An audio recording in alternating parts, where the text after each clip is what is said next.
La Biblia nos revela que el hombre que profetizó toda la historia de la humanidad hacía 5 cosas en sus oraciones que le permitieron llegar a los niveles más altos de conexión con Dios.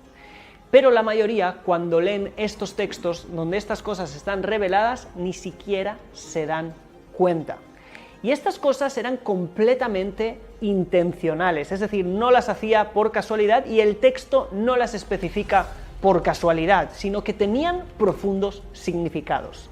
Te estoy hablando de Daniel, el hombre que retó al mismo rey de Persia y que fue lanzado al pozo de los leones hambrientos, que terminaron por no hacerle nada gracias a la intervención sobrenatural de un ángel. El hombre que controló la naturaleza y que alcanzó los niveles espirituales más elevados de su época hasta describir cosas increíbles en visiones. Si te gustaría saber qué es lo que hacía, quédate, porque te contaré no solo lo que hacía, sino el por qué lo hacía, cuál es, de alguna manera, la idea detrás de esas prácticas, y eso te ayudará también a cómo aplicarlo. Además, estas cosas, algunas de ellas han quedado como costumbre del pueblo judío hasta el día de hoy al orar. Por eso, quiero que me acompañes directamente al libro de Daniel, capítulo 6, verso 11. Y dice ahí: y Daniel, aunque supo que se escribió el decreto, es decir, el decreto que habían firmado que prohibía orar o rendir culto a ningún dios aparte de al rey Daríeves, es decir, Darío, dice ahí el texto que entró en su casa y las ventanas de su casa estaban abiertas en dirección a Jerusalén, y 3 veces al día se arrodilló y oró y agradeció delante de su Dios, así como lo hacía ya desde antes, es decir, ya tenía la costumbre de hacerlo. Para ponerte un poco en contexto, había salido un decreto del rey de no poder orar a ningún tipo de dios. Eso fue impulsado por algunos consejeros que querían poner al rey en contra de Daniel. Y él, obviamente, siguió siendo fiel a Dios y siguió haciéndolo, y le contaron al rey que Daniel seguía haciendo lo que estaba prohibido, y de alguna manera eso los puso en contra el uno del otro, y ya había firmado también el decreto y también el castigo, así que se vio obligado a lanzar a Daniel al pozo de los leones. Como sabes, al final él salió de allí por intervención de un ángel, y Daríeves, el rey Darío, terminó reconociendo a Dios. Aprovecho esta pausa de unos pocos segundos para contarte cómo puedes hacer que los mejores rabinos, maestros y guías espirituales de Israel sean tus mentores. Y es haciendo clic aquí abajo, informándote más acerca de la Academia Co-Creadores, la academia de crecimiento personal y espiritual según la visión de la Kabbalah y el judaísmo más grande de Internet. Pero veamos este texto paso a paso, qué es lo que salía a hacer, porque era muy importante. Lo hemos dividido en 5 partes y vamos a por la primera. Número 1, está escrito que entró en su casa con ventanas. Ventanas abiertas en dirección a Jerusalén. Pero quedémonos con el punto de las ventanas. ¿Por qué es tan importante tener ventanas? El Talmud nos explica que siempre la persona tiene que orar en un lugar, ¿sí?, en una casa, en un edificio que tenga ventanas, como está escrito en el libro de Daniel. Así lo dice Rabbi Jia bar Abba en el Talmud de Babilonia, Berajot 31a. Los comentaristas escriben ahí por qué es tan importante que el lugar donde nosotros oramos tenga ventanas. Y hay varias explicaciones. Número 1, porque esto causa que la persona yehaven libo en hebreo. ¿Qué significa? De alguna manera, ponga más intención, ponga todo su corazón en las palabras que está diciendo. ¿Por qué las ventanas le ayudarían a tener más intención, más devoción en sus palabras? Porque cuando la persona ve el cielo a través de la ventana, dicen los comentaristas, de repente esto causa en él un gran impacto en su corazón que le hace de repente sentir que está hablando con el creador de todos los mundos, no de un mundo chiquitito, del cual tiene él una conciencia muy pequeña, porque hay mucha gente que ve al mundo pequeño y por lo tanto el creador del mundo para ellos también es pequeño y también ellos son pequeños. pero el ver el cielo es un ejercicio espiritual recomendado por nuestros sabios, que cuando vemos el cielo se expande no solo nuestra visión, sino también nuestra conciencia, también nuestro corazón, también nuestra idea del Creador, también nuestra idea de la realidad. Todo en nosotros se expande. Rabbi Yitzhak Luria Ashkenazi el Arizal, el más grande de los cabalistas, dijo que una práctica importante diaria es salir a la ventana a observar el cielo y que eso ayuda a las personas a que la inspiración divina se pose sobre ellos. Es increíble. La segunda explicación es que cuando tú haces la oración en un lugar que tiene ventanas, ¿sí?, no en un lugar cerrado, de alguna manera esas ventanas abiertas ligan la oración, que es algo espiritual, con la realidad ahí fuera. Yo no estoy orando para elevarme y escapar del mundo, yo estoy orando para rectificar el mundo, para hacer el tikkun olam, la rectificación del mundo. La misión de las personas espirituales es que este mundo sea un mundo mejor. Orar con un lugar donde hay ventanas, ¿sí?, es conectar con el mundo, conectar la intención de mi oración con el fin de la misma, que es el tikkun olam, la rectificación del mundo. La segunda cosa que vemos en Daniel es que esas ventanas estaban en dirección a Jerusalén y, muy importante, su oración era en dirección a Jerusalén. Esto es increíble y me vas a decir, bueno, si Dios no está en Jerusalén, Dios está en todas partes, ¿para qué hay que hacer una oración en una dirección específica? Realmente aquí hay misterios muy profundos.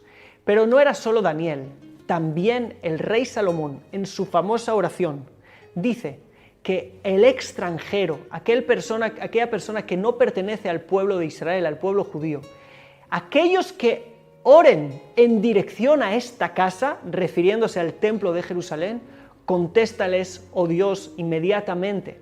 Así dice el texto que realmente aquellas personas que oran hacia ese lugar, de repente tienen una ayuda, ¿sí?, que es la petición del rey Salomón para que Dios conteste sus oraciones. Nuestra oración tiene que ser hacia allí porque ese es el lugar, ¿sí?, ese es el lugar donde Dios se reveló de manera más poderosa históricamente. 3 veces al año está escrito que el pueblo de Israel iba a Jerusalén a ver el rostro del Eterno, así dice el texto literalmente. ¿Qué es el rostro? El rostro es la expresión, la revelación. Así que hay algo allí que está construido energéticamente, espiritualmente, de una forma para que de alguna manera Dios se revele. Cuando yo hago mi oración en dirección a Jerusalén, de repente la oración deja de ser de una dirección y pasa a ser de doble dirección. Yo, de alguna manera, mando mi oración, pero también hay una revelación que viene a mí. Y este es el simbolismo de la dirección a Jerusalén, y esto tiene un gran poder, pruébalo. Además, hoy en día es muy fácil, tenemos brújulas especiales que nos indican a dónde es Jerusalén. Puedes poner en Google brújula hacia Jerusalén y te va a salir muy fácilmente. Hay aplicaciones en el teléfono, así que no tienes por qué preocuparte. La tercera cosa, y muy interesante también, es que Daniel oraba 3 veces al día. El orar 3 veces al día es tomar los 3 tiempos que tenemos en el día, noche, mañana y tarde, que tienen 3 niveles espirituales distintos, y en cada momento importante hacer nuestra oración. No es solamente 3 veces una detrás de otra, es orar en los tiempos específicos, porque también cada tiempo tiene su tikkun, tiene su rectificación, que cuando yo oro, de alguna manera reparo estos mundos espirituales, yo afecto en estos mundos espirituales, y cada momento del día, si quiero que ese momento ilumine la luz correcta, lo tengo que anticipar con una oración. Esto te lo voy a explicar en un video aparte, donde hablaré de las 3 oraciones diarias, cómo se pueden hacer, por qué, y profundizar un poquito más en esto, en los sentidos espirituales. Vámonos a la cuarta costumbre de Daniel, y es lo que dice al final del versículo, que hacía min kadma, que lo hacía min kadmadena, que lo hacía desde antes. Él no iba a orar en dirección a Jerusalén 3 veces ese día justamente porque el rey le había dicho no hacerlo. Él lo solía hacer, era su costumbre. Y a veces podemos pensar que, bueno, ok, esto nos lo dice el texto como algo... No. Hay un poder enorme en algo fijo, en algo constante. Es como la gota que cae sobre la piedra, que al final hace mella. Tiene una fuerza increíble el ser constante. En el Talmud hay una pregunta muy interesante. ¿Cuál es el versículo más importante de la Torá? Una opinión dice, amarás a tu Dios, ¿sí? Con todo tu corazón, con toda tu alma y con todas tus fuerzas. Otra opinión dice, amarás a tu prójimo como a ti mismo. Y otra opinión dice, el sacrificio constante. El sacrificio que se hacía todos los días, 2 veces al día en el templo, ese es el versículo más importante. El Talmud pregunta, bueno, amar al prójimo lo entiendo, amar a Dios lo entiendo, pero hacer un sacrificio, dice, el punto es la constancia. El servicio constante que no varía, no importa si estoy bien, no importa si estoy mal, no importa si estoy concentrado, si no lo estoy, el hecho de que yo sé que no va a pasar un día sin que yo haga esto, eso es una gran ventaja que podemos aplicar y que al final tiene un poder enorme. Y el punto y el secreto es que también si hoy he hecho, y lo he hecho con menos intención, con menos corazón, los sabios nos dicen que cuando yo venga después de 2 semanas y lo haga con gran intención, no solo elevo la oración de ese día, sino que tomo todas las oraciones anteriores y las elevo arriba también. Así que fíjate, quizás fíjate 1, quizás fíjate 2, pero si puedes, fíjate 3 como Daniel y realmente hazlo una y otra vez porque esto es increíble el poder que tiene para transformar una vida. Y el punto número 5 se llama Mesirut Nefesh, la entrega del alma. La oración es oración cuando uno está dispuesto incluso a dar la vida por ello. Daniel oraba por temas por los cuales estaba dispuesto a dar la vida. Esa actitud que yo oro por algo por lo cual estoy dispuesto a dar mi vida y tengo esa sensación que sé que, ok, estoy haciendo algo y puede ser mi última vez porque me pueden matar, pero esto es lo real, esto es lo correcto. Estoy dispuesto a entregar mi vida, es muy importante. ¿Por qué? Porque dicen nuestros sabios que el valor que uno le da a una vida es si tienes algo por lo que morir. Si tienes algo por lo que morir, entonces vas a vivir de la mejor manera. Si no tienes nada por lo que morir, entonces también lo que vives es a un bajo nivel de entrega y vibración. Ahora, no santificamos la muerte, porque no hay ninguna ventaja en morir. La ventaja es en vivir plenamente. Pero si yo tengo algo superior a mi propia vida, por lo cual estoy dispuesto a entregarla, entonces eso me va a mí a hacer que viva en un nivel superior. Y estos fueron los 5 secretos que usó Daniel en su oración para convertirse en aquel que Dios llamó Daniel Ish Hamudot. ¿Sí? Daniel, el hombre de lo agradable. ¿Sí? El hombre agradable, aquel a quien Dios sentía como alguien agradable, alguien dulce, alguien a quien amaba. Y si quieres llegar a ese nivel, te invito a que pongas en prácticas alguna de estas 5 cosas que hemos aprendido de él. Escríbeme en comentarios cuál quieres aplicar, suscríbete al canal si no lo has hecho y te invito a estudiar más con nosotros en la Academia Co-Creadores, donde te enseño también los 5 pasos que preceden a la oración para tener la mejor oración que te puedas imaginar. Todo esto te lo dejo aquí abajo, la información de nuestro curso de oración que hice junto a la persona que me enseñó a mí.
orar el rabino Daniel Cohn. Así que sin más, nos estaremos viendo también allí adentro. Y si no, en el próximo video. Un saludo, shalom.